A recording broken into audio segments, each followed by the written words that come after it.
Hi guys, Declen from Laco, back with Mario Romano from Mario Electrical, and we're just going to really quickly touch on PAT testing. Now PAT testing is obviously a recommendation for rental properties that provide appliances.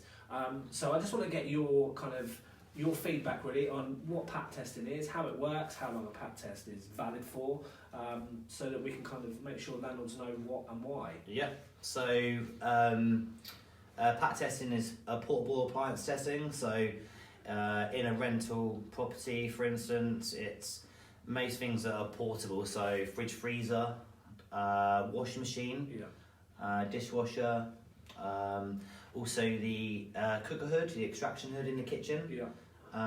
So yeah, obviously it's just to make sure that the unit is working okay. Obviously fundamental testing that you need to do, which is you need obviously a testing equipment to do that as well.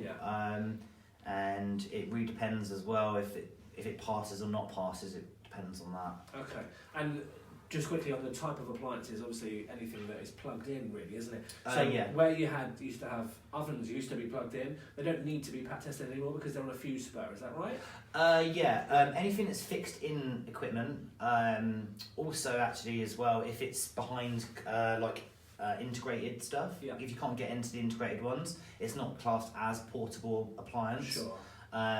But cookers that are plugged in, because sometimes you do get cookers that are plugged in, they would then class as a portable appliance if you can take it out easily enough.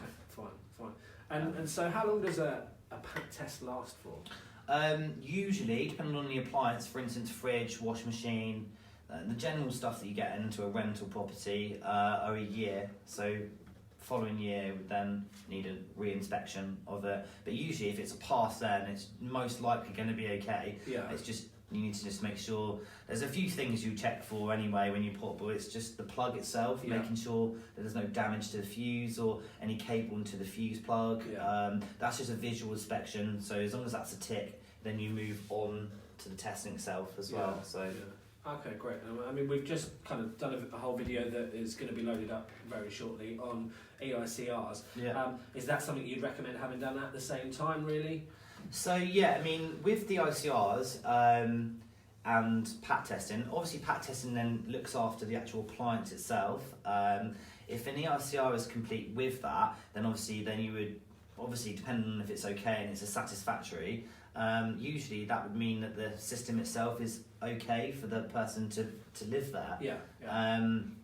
Going on from that, obviously with the EICRs, is if there is RCD protection on the system itself, technically the appliances, if there were an issue with them, they would disconnect anyway. So technically it doesn't really need to be done unless the system itself is okay. So essentially having the EICR done, making sure that it's up to a good standard and that there's RCD protection on your circuit board negates the need really for a PAT test, because that RCD protection is going to cut out the second there's a problem with the appliance. Yeah, that's correct. Excellent stuff. I think that'll do for that one then, guys. Thank you very much, Mario. Thank you. All the best.